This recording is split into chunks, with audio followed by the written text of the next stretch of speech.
Ustaz Jarudin BA dengan materi zakat fitrah, zakat mal, fidyah, dan infak dan sedekah. Untuk itu marilah kita buka ceramah subuh pagi ini dengan membaca basmalah. Bismillahirrahmanirrahim. Kepada Pak Ustaz Jarudin BA, waktu yang kami sediakan 30 menit. Mungkin Bapak Ibu yang ada yang ingin ditanyakan kepada Pak Ustaz. Untuk itu kita mulai dengan kepada Pak Ustaz Jarudin, kami persilakan. Assalamualaikum warahmatullahi wabarakatuh. Waalaikumsalam warahmatullahi wabarakatuh. Alhamdulillah, syukurillah. Alhamdulillah wa nikmatillah. Wa la hawla wa la quwata illa billah. Raditu billahi rabba wa bil islami dina wa bi Muhammadin nabiyya wa rasulah. Rabbi zidni ilma warzuqni fahma wal Qur'anu hakama wal Qur'anu imama lillahi rabbil alamin. Puji syukur kita persembahkan kehadirat Allah Subhanahu wa taala. Teriring salawat salam kehadiran junjungan azim kita, Nabi panutan kita akhir zaman Muhammadin sallallahu alaihi wasallam. Di pagi hari ini kita masih diberinya kekuatan, kesehatan lahiriah dan batinnya. Dibukakan hati kita, akal pikiran kita untuk dapat pergi ke masjid dalam rangka melaksanakan kewajiban kita salat subuh berjamaah. Mudah-mudahan semua kita senantiasa mendapat ridho dan lindungannya. Amin ya rabbal alamin. Yang kami hormati Ketua Yayasan Taqwa bersama pengurus dan jajaran jamaah yang sempat hadir pada pagi hari ini, di mana kami diberi kesempatan bulan puasa itu dapat kesempatan yang pertama ini di kuliah subuh, tausiah subuh. Ini mungkin kesempatan yang terakhir, karena hari Minggu insya Allah kita sudah berlebaran. Kemudian materinya sudah ditentukan, yaitu materi yang akan disampaikan mengenai zakat fitrah, zakat mal, fidyah, infak, sedekah. Kalau kita nak bahas secara rinci mungkin tak selesai hari ini. Tapi yang hanya pokok-pokoknya yang kami akan sampaikan, sebenarnya ini tinggal hanya mengingatkan kembali kepada Bapak Ibu. Sudah banyak penceramah memberi materi dari zaman dulu, zaman tahun 80-an berada di sini sampai masih sekarang. Yang dibahas masih itu-itu juga. Karena ya tidak ada perubahan di dalam Al-Quran itu. Permanen tetap itu hukum-hukum Allah itu. Bapak Ibu yang kami hormati, zakat fitrah pengertiannya yaitu zakat pribadi yang harus dikeluarkan pada hari raya fitrah untuk membersihkan diri orang-orang yang berpuasa dari perbuatan yang tidak berguna dan perbuatan yang kotor. Mungkin selama puasa ada hal-hal dosa-dosa yang kita lakukan, ucapan, perbuatan. Nah, untuk menyempurnakannya itu perlulah membayar zakat fitrah ini. Zakat fitrah itu ketentuannya 2,5 kilogram bentuk makanan pokok di mana tempat kita berada. Kalau kita di Palembang ini, makanan pokok kita adalah beras. Jadi beras. Kalau kita berada mungkin di Irian sana, makanan pokok kita sagu, harus juga sagu dan lain sebagainya. 2,5 kilogram ini kalau diliterkan sama dengan 3,1 liter. Syarat-syarat wajib zakat fitrah. Yang pertama beragama Islam, ini sudah jelas. Yang nggak Islam tidak. Yang kedua lahir sebelum terbenam matahari pada hari penghabisan bulan Ramadan. Nah, pas ada cucu ada lahir di akhir bulan Ramadan, belum terbenam matahari, ini wajib untuk diberikan untuk memberikan zakat fitrah. Yang ketiga mempunyai kelebihan harta dari keperluan makanan untuk dirinya sendiri dan untuk yang wajib dinafkahinya pada malam hari raya dan siang harinya. Jadi kalau ada persediaan makanan pokok untuk malam lebaran dan pada harinya masih ada kelebihan, wajib untuk membayar zakat fitrah ini. Kemudian waktu yang wajib membayar fitrah yaitu sewaktu terbenam matahari pada malam hari raya atau penghabisan Ramadan, itu wajibnya. Waktu yang lebih, waktu yang boleh yaitu dari awal Ramadan sampai penghabisan Ramadan. Itu dari awal sudah boleh dan penghabisan. Waktu lagi yang lebih baik atau sunat yaitu dibayar sesudah sholat subuh sebelum sholat hari raya. Kemudian makruh, nah ini dimakruhkan membayar fidyah sesudah sholat hari raya, tetapi sebelum terbenam matahari pada waktu hari raya. Nah, para ulama ini memakruhkannya. Makruh itu kurang bagus, kurang baik.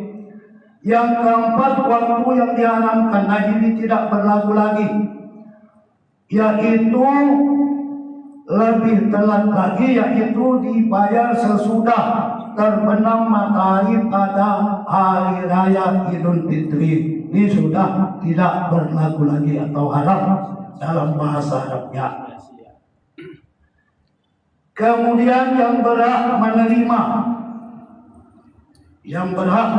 zakat fitrah ini, satu fakir. Pengertian fakir ini tidak punya penghasilan yang tetap. Bahasa kita yang mungkin serabutan, kadang begawi, kadang tidak, dan tidak sampai mencukupi kebutuhannya setengah atau 50% kekurang dari satu hari. Itu pengertian fakir. Kemudian miskin ini punya penghasilan tetap tapi tidak mencukupi kebutuhannya, lebih baik daripada nasib fakir kalau itu miskin. Yang keempat, amil. Sebenarnya kalau kita lihat amil ini tidak ada di tempat kita ini, hanya istilah, ini panitia. Yang amil itu suatu badan yang ditunjuk pemerintah untuk mengurus zakat mal dan zakat. Jadi kerjanya itu terus menerus, itu yang amil. Kalau kita ini mungkin panitia lah, kira-kira. Yang keempat, mu'allaf. Orang yang baru masuk Islam, imannya masih lemah, dia berkekurangan. Kalau mu'allaf yang labut duit yang ini kurasa, tidak perlu lagi untuk dizakat kalau dia tersinggung. Yang kelima, hamba di kita tidak ada. Hamba saya itu di zaman Arab sana, zaman Nabi dulu. Kemudian Sabilillah ini orang yang berjuang untuk menegakkan agama Allah.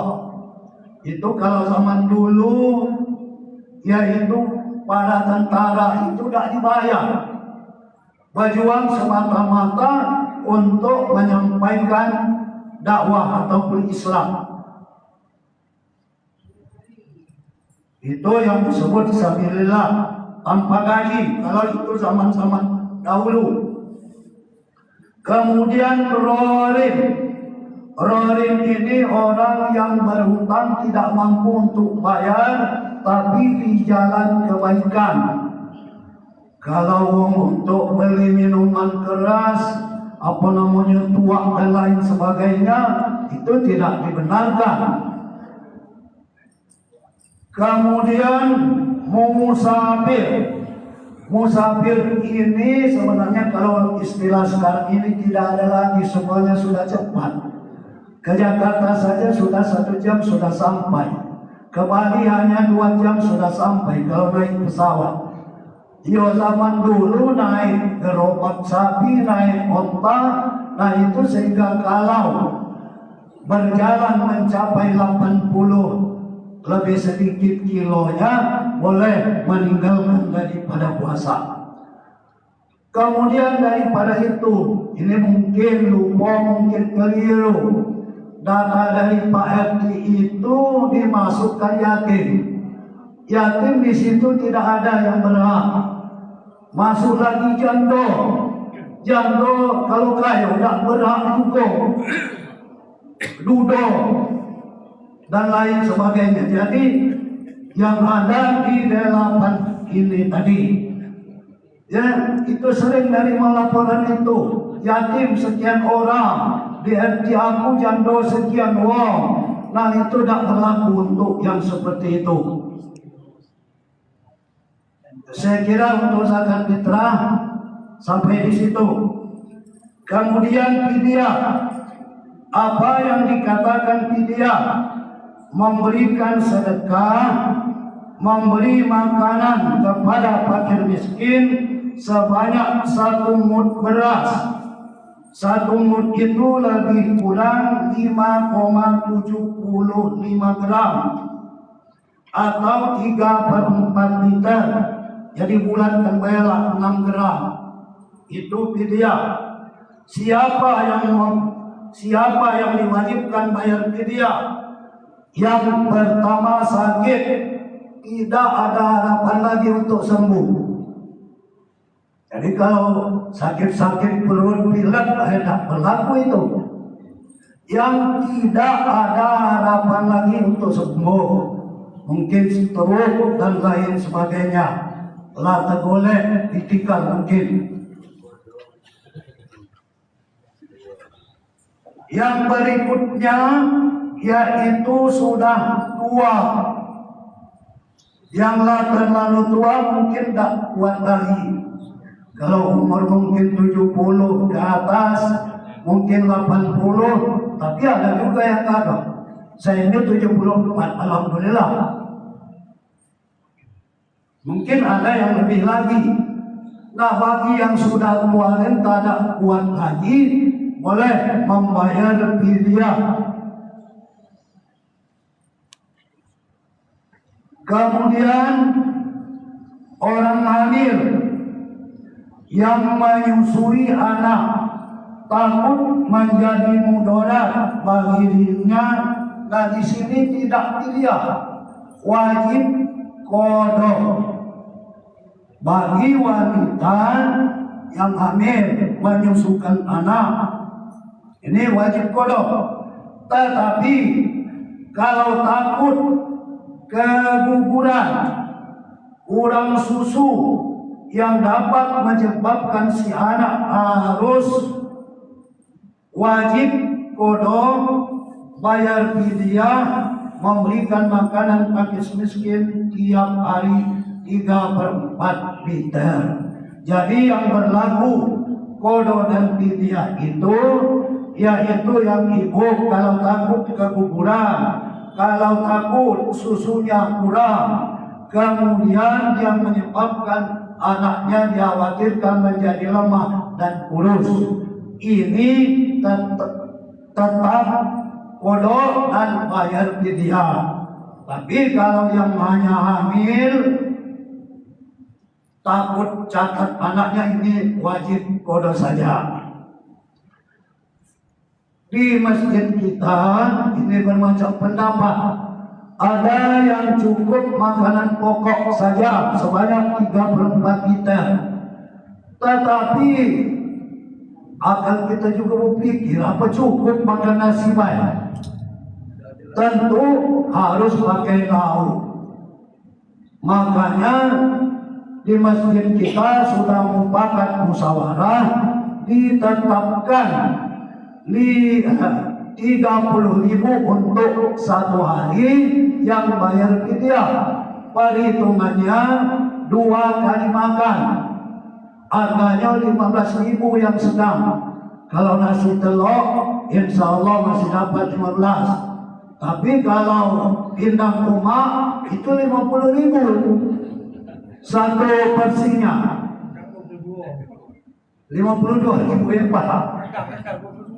Rendang 22.000. Jadi kita ambil yang menengah saja 15, maka jadinya 30.000 fidyahnya satu hari. Apalagi kira-kira?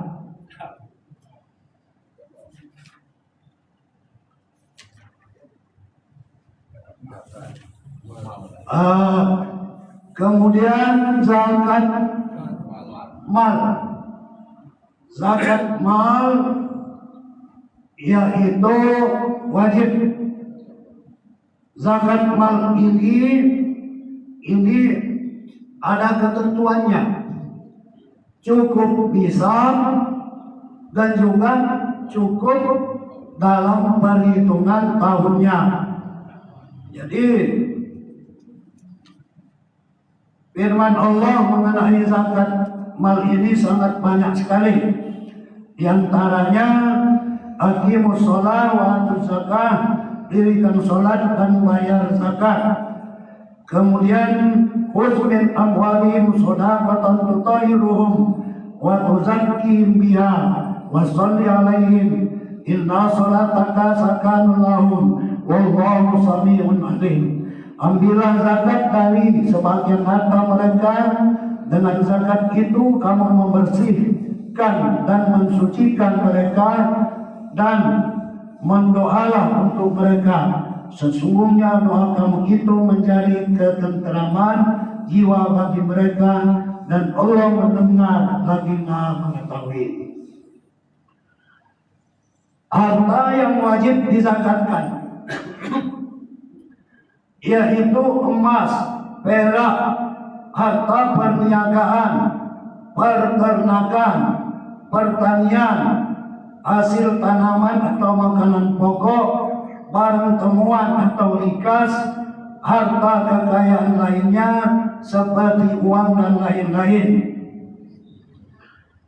Harta lain yang wajib dizakatkan: perikanan, tanaman hias, unggas, dan profesi. Yang wajib memberikan zakat yang diwajibkan adalah orang Islam yang memiliki harta kekayaan dan cukup bisa, yaitu jumlah minimal harta yang menyebabkan wajib dikeluarkan zakatnya. Nah, ini perhitungan kalau kita punya emas, bukan emas Barjo, emas yang di toko itu. Kalau emas Suwarsono, aduh, Mas Suwarsono namanya. Jadi yang emas nisabnya 20 dinar, sama dengan 93,6 gram. Ini ada di buku lain saya lihat 86 gram, sehingga ini banyak. Tapi kalau kita ambil, karena kita di Palembang ini mengambil pakai suku, ada yang 11 suku, ada yang 12 suku. Jadi kalau kita sudah punya emas, mau ambil yang 12 suku, bagus. Mau ambil yang kita sudah punya 11 suku, ya zakat kalah. Banyaknya 2,5%. Kali kebaik mah ini 7 juta rasanya. 9 juta. Satu sukunya itu perak. 2,5%-nya itu hak orang lain. Kemudian perak. Kita ini jarang rasanya nyimpan perak ini. Tidak berlaku. Kalau perak itu 200 dirham sama dengan 624 gram. Zakatnya 2,5%. Kemudian harta perniagaan yang berdagang, yang punya usaha, lain sebagainya itu pakai standar emas. Jadi usahanya itu dihitung. Kalau menghasilkan dapat membeli emas sebanyak 11 suku atau 12 suku, itu sudah wajib untuk mengeluarkan 2,5%. Kemudian peternakan kambing. Nanti kita di sini rasanya yang berternak kambing.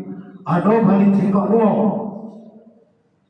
Jadi kalau kambing itu 40 ekor, sudah 40 ekor, 1 ekor umurnya 2 tahun untuk wong lain, bukan untuk kita, untuk yang berat.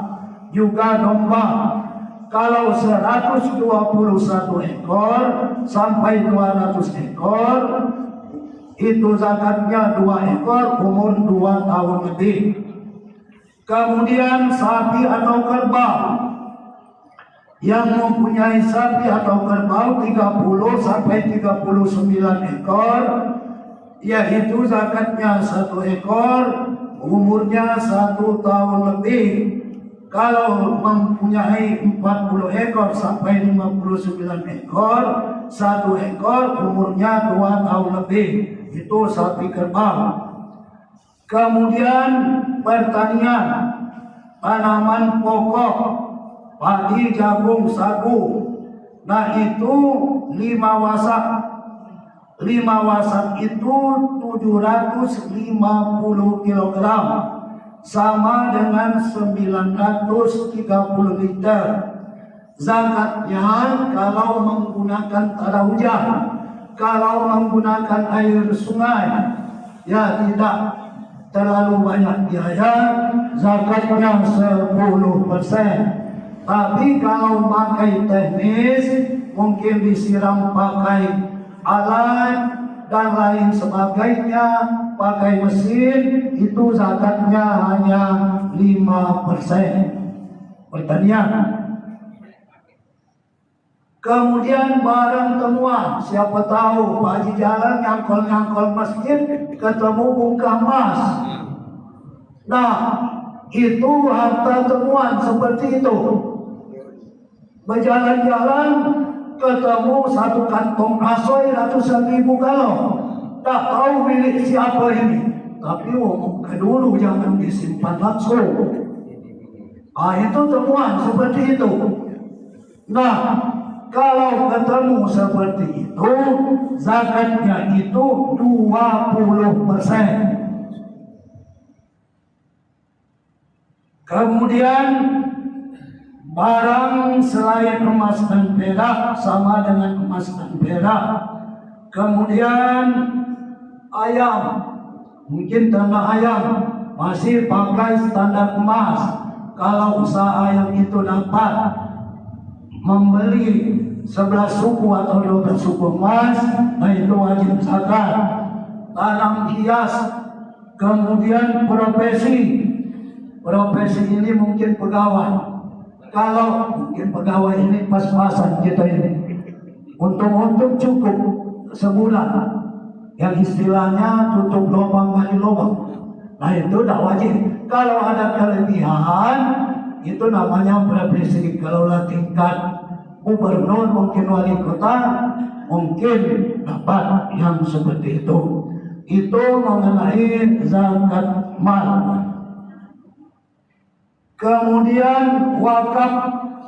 Nah ini kalau wakaf harus ada orang berwakaf, ada barang dan ada penerima serta ijab dan kabul. kalau sifatnya wakaf ini biasanya tahan lama. Itu sifatnya wakaf. Tidak habis-habis, seperti wakaf tanah, wakaf sekolah, wakaf rumah ibadah yang sifatnya tahan lama dan tidak habis-habis disebut wakaf. Kemudian apa itu infak? Kalau itu infak yaitu harta yang bersifat benda, itu namanya infak. Bayari wakaf sajadah itu infak. Wakaf Al-Quran, kemudian memberi Al-Quran di masjid, itu infak. Budak ngaji dan lain sebagainya, pinjam duit, itu infak. Kemudian infak ini ada infak wajib. Infak wajib ini adalah memberi nafkah lanang kepada bininya, ini wajib. Jangan diterlantar terbaik.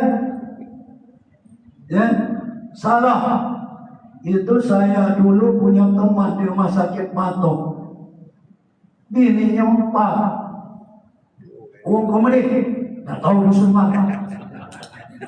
Bininya 4. Bininya ni uang seberang, lemak begini 4 bininya. Dimodalinya dikit. Dibelikannya jual jamu gendong itu nah. Uang 4 itu keliling di Palembang ini jual jamu gendong. Sore hari dia nerima setoran. Nah ini gak cocok ini seperti ini. Di mana yang memberi nafkah itu laki-laki terhadap istrinya, terhadap anaknya, itu infak wajib.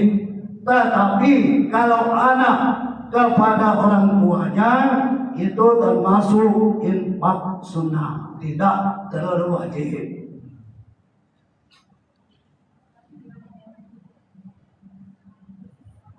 Kemudian yang terakhir, ini sedekah. Nah kalau sedekah ini tidak harus materi, itu juga disebut sedekah. Senyum pun sedekah, kata Nabi. Apa? Senyum sedekah, gotong royong, membantu dan lain tenaga juga bersifat itu sedekah. Tidak harus dengan benda, tidak harus dengan materi. Memberi ilmu seperti ini, mengajar dan lain sebagainya, itu juga sifatnya sedekah. Mungkin itu saja cakupannya, sudah lebih kurang 30 menit, yaitu zakat fitrah, zakat mal, fidyah, infak, sedekah, dan ditambah lagi wakaf, sikot lagi hadiah. Nah kalau hadiah itu sebagai tanda penghargaan untuk memuliakan seorang atas prestasi yang dicapainya, itu namanya hadiah. Mungkin hanya ini yang dapat kami sampaikan pada subuh hari ini. Mudah-mudahan ada manfaatnya bagi kita bersama. Atas segala perhatiannya kami ucapkan terima kasih. Atas segala kekurangannya kami mohon maaf. Kepada Allah juga kita mohon ampun. Wabillahi taufiq wal hidayah. Wassalamualaikum warahmatullahi wabarakatuh. Terima kasih kepada Pak Ustaz telah menyampaikan ceramahnya. Kepada Bapak Ibu, kalau ada yang ingin bertanya, kami persilakan.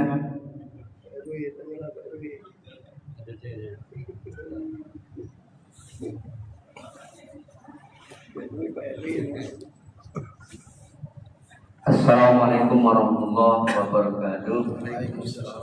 Yang kami tanyakan pertama masalah fidyah ini. Fidyah ini sering disampaikan melalui panitia. Nah, yang berhak menerima panitia ini termasuk panitia atau fakir miskin. Yang kedua, penilaian fakir miskin ini suaminya atau istrinya. Coba di data di SD itu, maaf ini banyak namu betina, namu bininya kalau. Jadi yang dinilai fakir atau miskin itu suami yang menanggung, jadi istrinya. Nah ini. Terima kasih. Ada ibu-ibu?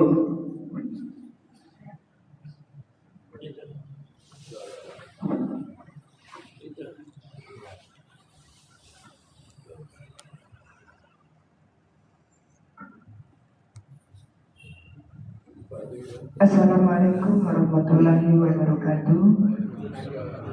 Saya mau menanyakan ini, maaf di luar tema.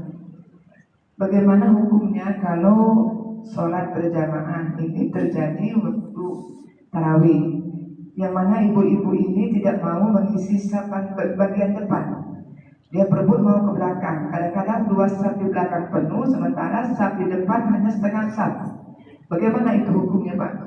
Mereka ibu-ibu itu tidak mau pindah ke depan, mau di belakang. Katanya yang di belakang itu pahalanya lebih besar, katanya. Nah, bagaimana itu hukumnya, Pak? Terima kasih. Wassalamualaikum warahmatullahi wabarakatuh.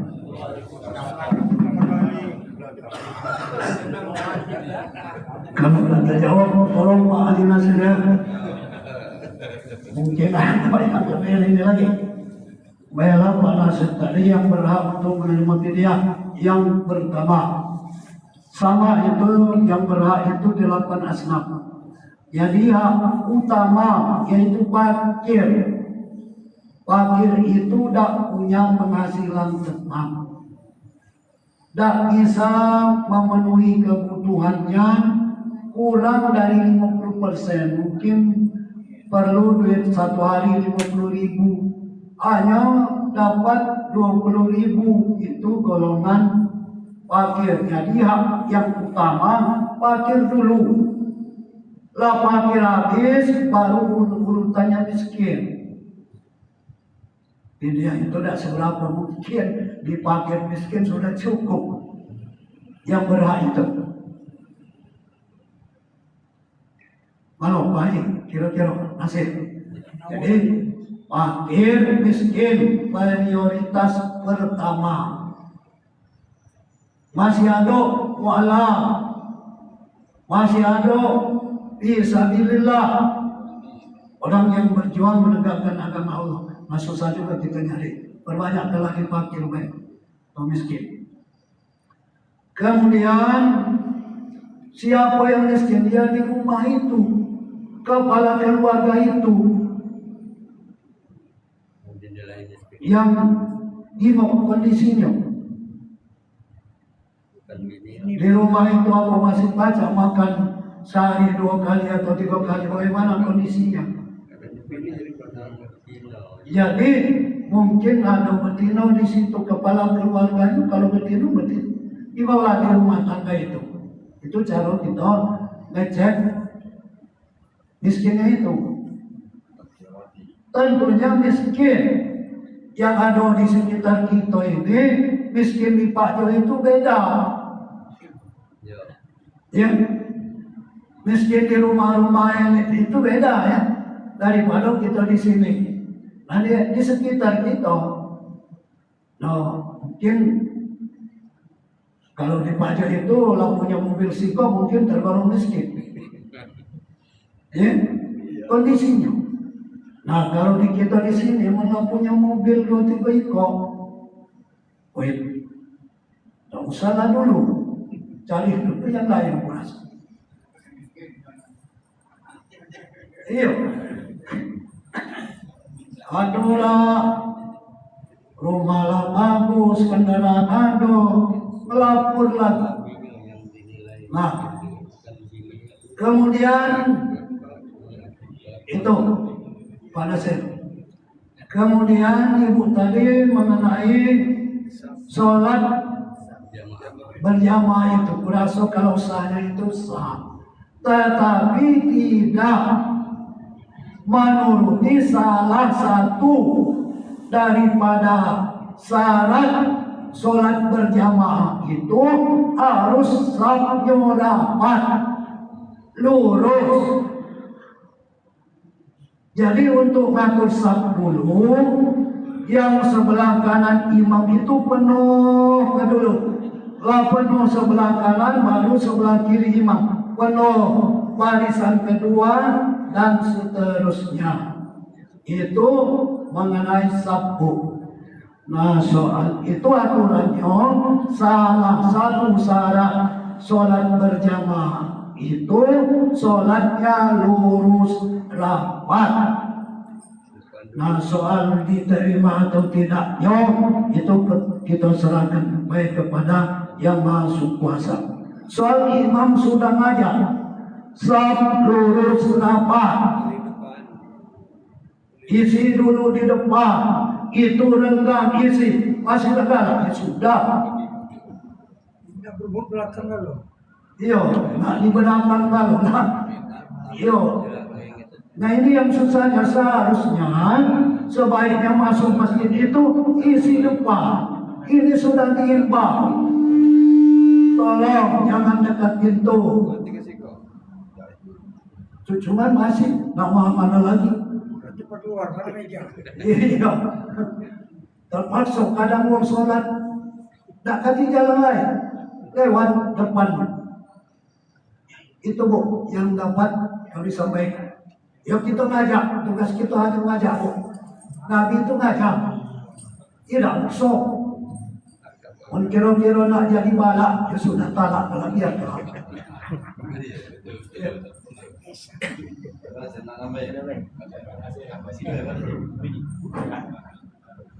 Sekedar nambahin dikit baik Pak. Itu memang ada hadisnya. Ini hadis ini dipanggap soal ya. Kalau kita lanang itu memang harus berebut sop bagian depan. Kalau ibu-ibu itu sebaliknya memang sop bagian belakang. Tapi, nah ini Bu, ada tapi yang seperti disampaikan Pak Sarudin tadi, kita ini kan sudah ada pembatas. Mana yang batas lanang, ada batas betina. Nah, tidak. Jadi kalau sudah disediakan untuk ibu-ibu itu, ya sudah pasti ibu-ibu itu di belakang daripada bapak-bapak.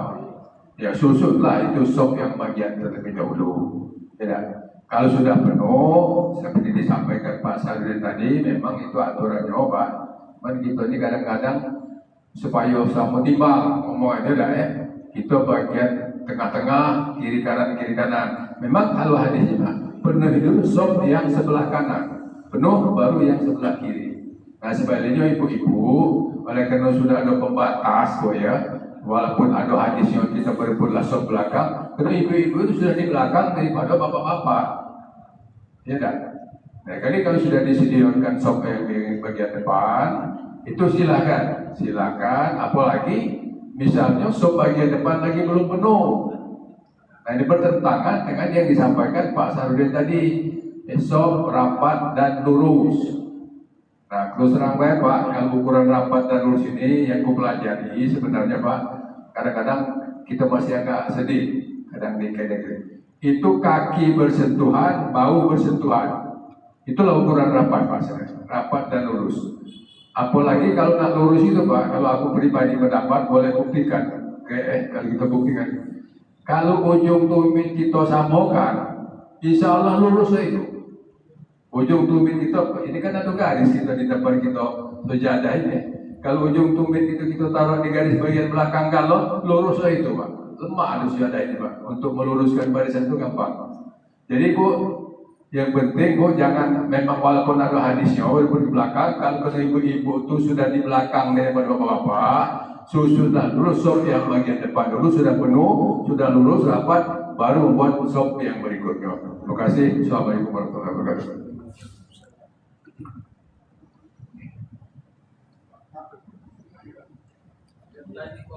Ada lagi ibu-ibu atau bapak?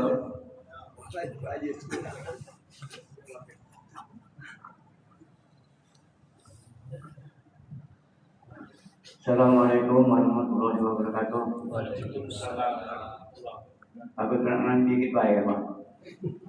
Yang masalah impak tadi Pak. Kudengar itu cuma yang boleh impak Quran dengan sejadah. Sedangkan impak Quran dengan sejadah itu, Quran banyak seperti ini. Kalau dia dipakai wong, mana itu jalan? Kalau impak ini setahu aku, kalau dipakai wong berarti jalan namanya. Kalau tidak dipakai seperti banyak Pak menunggu Quran Yasin. Dan juga kalau kita ngimpak ke duit bagaimana? Jangan bertanya Pak. Soalnya kita di kepala berita hari Jumat itu impak dari keluarga ini untuk almarhum ini impak. Tadi itu dengar hati itu Pak. Ya minta penjelasannya Pak. Jadi kita impak duit ke mana? Terima kasih. Baiklah, kami jelaskan sedikit lagi. Tadi bahasanya infak dan sedekah. Kalau itu infak, titik beratnya kepada benda atau barang, baik berupa buku, baik berupa sajadah, baik berupa duit dan lain sebagainya, itu namanya infak. Nah, yang diinfak itu, ya harapan yang punya itu dipakai lah kira-kira. Sajadah ini dipakai terus kan. Nah, masalah Yasin di rumah itu Yasin laban tumpuk, laban kotak-kotak, nak mana naruh duit. Dipakai juga tidak, sebenarnya itu mubazir. Dah diterima mana? Paksa diambillah. Satu-satu jalannya, kalau tak lagi terpakai di rumah, kira-kira dibawa ke masjid inilah kebanjiran puluh. Quran banyak, segalanya banyak. Nah, sebagian aku kirimkan di tangga buntung itu kurang. Jadi bawa ke musola tangga buntung yang kecil-kecil itu, bawa sholat. Kalau boleh ke dusun, ya sebagian bawa ke dusun baik. Di situ bacanya masih kurang. Nah, lihat uang itu tidak dipakai, tapi sudah tidak terpakai lagi, kita salurkan bayarlah. Mudah-mudahan itu ada manfaatnya. Katanya yang menolong orang walau mati itu ada 3. Sedekah jariah, kemudian ilmu yang bermanfaat, anak yang soleh, anak yang mendoakan. Itu terus walaupun kita masih dalam keadaan kuburan. Nama mana yang tidak dipakai itu kata Pak Sulatan. Usahakan supaya pajak tidak dipakai bohong.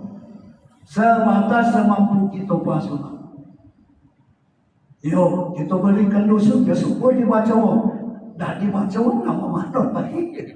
Itu.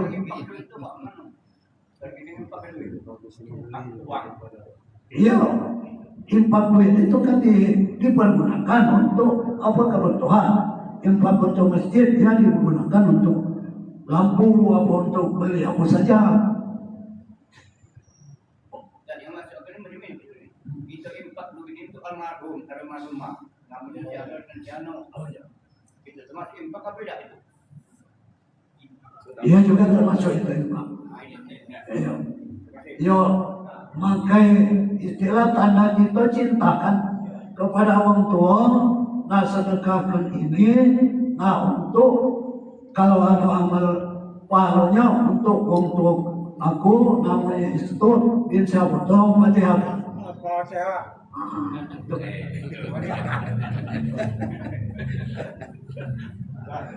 Sudah. Ada lagi dulu. Sudah. Baik Bapak Ibu sekalian, kita akhiri dengan doa bersama. Mudah-mudahan apa yang kita hajatkan akan dikabulkan oleh Allah Subhanahu wa taala. Al-Fatihah. A'udzubillahi minasyaitonir rajim. Bismillahirrahmanirrahim. Alhamdulillahi rabbil alamin arrahmanir rahim maliki yaumiddin. Iyyaka na'budu wa iyyaka nasta'in. Ihdinas siratal mustaqim. Siratal ladzina an'amta 'alaihim ghairil maghdubi 'alaihim waladdallin. A'udzubillahi minasyaitonir rajim. Bismillahirrahmanirrahim. Ya ilahi anta maqsudi wa iyyaka matlubi a'tina mahabbataka fi qalbika wa fi nafsik wa li ma'rifatika ya Allah ya zal jalali wal ikram. Rabbi ishrah li sadri wa yassir li amri wahlul 'uqdatam min lisani yafqahu qawli. Rabbi yassir wa la tu'assir bi tamimil khair ya fattah ya alim ya istaqbalana bi kutubil alamin. Rabbana atina fid dunya hasanah wa fil akhirati hasanah wa qina adzabannar. Subhana rabbika rabbil izzati amma yasifun wassalamun ala mursalin walhamdulillahi rabbil alamin. Taqabbalallahu minkum wa minkum taqabbal ya